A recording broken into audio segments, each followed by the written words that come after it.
So ಇದು ಮಾತು. ಯಾರ್ಯಾರು ಎಷ್ಟೆಷ್ಟು ಕೂಲಾಗಿ ಮಾತಾಡಬೇಕು ಅಂತ ಪ್ರಯತ್ನ ಪಟ್ಟರೂ ಕೂಡ ಅಲ್ಲಲ್ಲಿ ಅಸಮಾಧಾನ ಇಣ್ಕೋವಂಥದ್ದು ತುಂಬ ಸ್ಪಷ್ಟ. ಯಾಕೆಂದರೆ ಈ ಗೊಂದಲ ಇದೆಯಲ್ಲ, ಅದಿನ್ನೂ ಕೂಡ ಮುಂದುವರೆದಿದೆ. ನಾಯಕತ್ವದ ಗೊಂದಲವನ್ನು ಎಲ್ಲಿ ತನಕ ಹೈಕಮಾಂಡ್ ಸರಿಯಾದ ರೀತಿಯಲ್ಲಿ ಕೂತು ಬಗೆಹರಿಸಲ್ವಲ್ಲ, ಅಲ್ಲಿ ತನಕ ಈ ಸಮಸ್ಯೆ ಬಗೆಹರಿಯಲ್ಲ, ಸ್ಪಷ್ಟತೆ ಸಿಗಲ್ಲ.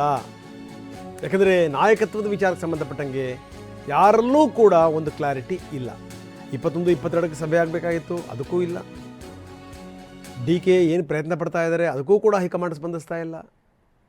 ಇನ್ನು ಖರ್ಗೆ ಅವರು ನೇರವಾಗಿ ಹೇಳಿಬಿಟ್ಟಿದ್ದಾರೆ, ಕೈ ಕೊಡೋಗ್ಬಿಟ್ರು, ಇದು ನಮ್ಮ ಸಮಸ್ಯೆ ಅಲ್ಲ, ಸ್ಥಳೀಯ ಸಮಸ್ಯೆ, ಇದು ಲೋಕಲ್ ಸಮಸ್ಯೆ, ಲೋಕಲ್ ಸಮಸ್ಯೆಯನ್ನು ಲೋಕಲ್ನವರೇ ಬಗೆಹರಿಸ್ಕೋಬೇಕು, ಮುಗೀತಲ್ಲ. ಇನ್ನು ದೆಹಲಿಗೆ ಹೋಗಿದ್ದಾರೆ, ದೆಹಲಿನಲ್ಲಿ ಯಾವ ನಾಯಕರು ಇಲ್ಲ ಅನ್ನುವಂಥ ಮಾತನ್ನು ಖುದ್ದು DCM ಹೇಳಿದ್ದಾರೆ. ರಾಹುಲ್ ಗಾಂಧಿ ದೇವರೇ ಅಂತ ನಿನ್ನೆ ಬಂದಿದ್ದಾರೆ, ಪಾಪ ನಾನು ಅವ್ರಿಗೆ ತೊಂದರೆ ಕೊಡಬಾರ್ದು ಅಂತ. ಹೈಕಮಾಂಡ್ಗೂ ಬೇಕಾಗಿಲ್ಲ ಈ ನಾಯಕತ್ವದ ಬಗ್ಗೆ ಚರ್ಚೆ ಪರಿಚಯ ಅದೆಲ್ಲ ಬೇಕಾಗಿಲ್ಲ ಅವರಿಗೆ. ಯಾಕಂದರೆ ಗೊತ್ತವ್ರಿಗೆ ಚರ್ಚೆ ಮಾಡೋಕ್ಕೆ ಹೋದಷ್ಟು ಕೂಡ ಇದು ಆಳಕ್ಕಿಳಿಯುತ್ತೆ ಅಂತ. ಹಳತಾಗಿರುವಂಥ ಶರ್ಟಿಗೆ ಹೊಲಿಗೆ ಹಾಕದಂಗೆ ನೀವು ಎಲ್ಲೆಲ್ಲಿ ಸೂಜಿ ಚುಚ್ತಿರಲ್ಲ ಅಲ್ಲಲ್ಲಿ ಪಿಸಿತಾ ಹೋಗುತ್ತದು. ನಾಳೆ ಇನ್ನೊಂದಿಷ್ಟು ಹರಿದಿರೋದು ಕಾಣುತ್ತೆ ವಿನಃ, ತ್ಯಾಪೆ ದೊಡ್ಡ ಪ್ರಮಾಣದಲ್ಲಿ ಕಾಣುತ್ತೆ ವಿನಃ ಅದನ್ನು ಸರಿಯಾದ ರೀತಿಯಲ್ಲಿ ಜೋಡ್ಸೋಕ್ಕಾಗಲ್ಲ. ಅದು ಗೊತ್ತಾಗಿದೆ ಅವರಿಗೆ.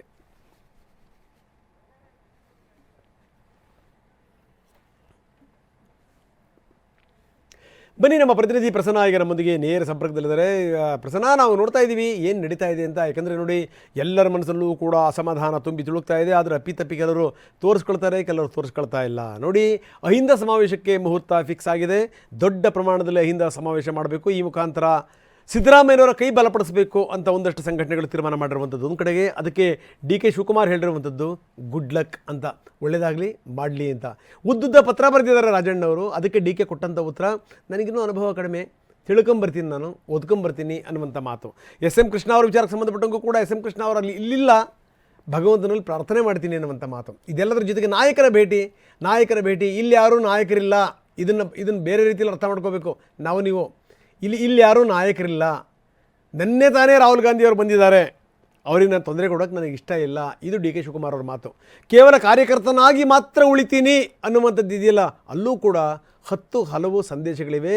ಹೈಕಮಾಂಡ್ ಖರ್ಗೆ ಅವರಂಥ ಖರ್ಗೆನೇ ಕೈ ಚೆಲ್ಲಿ ಕೂತ ಮೇಲೆ ನಾಯಕರ ಬಾಯಿಂದ ಬರ್ತಿರುವಂಥ ಮಾತುಗಳಿವು.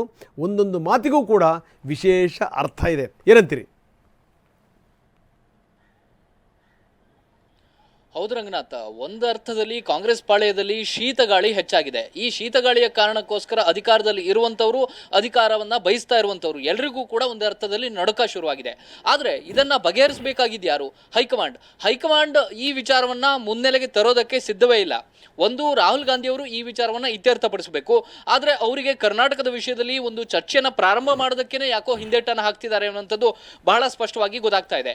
DK ಶಿವಕುಮಾರ್ ದೆಹಲಿಗೆ ಹೋಗಿದ್ದು ಕಾರಣಗಳು ಬೇರೆ ಬೇರೆ ಇದ್ರೂ ಕೂಡ, ಫೋಟೋ ಸೆಷನ್ಗಳಾಗ್ಬೋದು, ಬೇರೆ ಬೇರೆ ಮೀಟಿಂಗ್ಗಳಾಗ್ಬೋದು, ಅವು ಬೇರೆ ಬೇರೆ ಕಾರಣಕ್ಕೋಸ್ಕರ ಅವರು ಹೋದ್ರೂ ಕೂಡ ಅಲ್ಲಿ ಅಂತಿಮವಾಗಿ ರಾಹುಲ್ ಗಾಂಧಿ ಅವರ ಭೇಟಿ ಸಾಧ್ಯ ಆಗುತ್ತೇನೋ ಅನ್ನುವಂಥ ನಿರೀಕ್ಷೆಯ ಜೊತೆಗೇನೆ ದೆಹಲಿಗೆ DK ಶಿವಕುಮಾರ್ ಹೋಗಿದ್ರು. ಆದರೆ ಅವರ ಮಾತನ್ನ ಒಂದು ರೀತಿಯ ನಿರಾಸಕ್ತಿಯ ಭಾವದಿಂದಲೇ ಅವರು ವಾಪಸ್ ಆಗೋದಕ್ಕೆ ಹೊರಟಂತೆ ಕಾಣಿಸ್ತಾ ಇದೆ. ಈಗ ನಾಯಕತ್ವ ಬದಲಾವಣೆ ವಿಚಾರ ಚರ್ಚೆ ಯಾರಿಗೆ ಬೇಕು? ಕೇವಲ DK ಶಿವಕುಮಾರ್ ಅವರಿಗೆ. ಅಧಿಕಾರದಲ್ಲಿ ಕುಳಿತಂತಹ ಸಿದ್ದರಾಮಯ್ಯನವರಿಗೂ ಕೂಡ ಈ ವಿಷಯ ಚರ್ಚೆಗೆ ಬರೋದು ಅವಶ್ಯಕತೆ ಇಲ್ಲ. ಹೈಕಮಾಂಡ್ ನಾಯಕರಿಗೂ ಕೂಡ ಗೊಂದಲವನ್ನ ಮತ್ತೆ ಮುನ್ನೆಲೆಗೆ ತರುವಂತಹ ಇರಾದೆ ಇಲ್ಲ.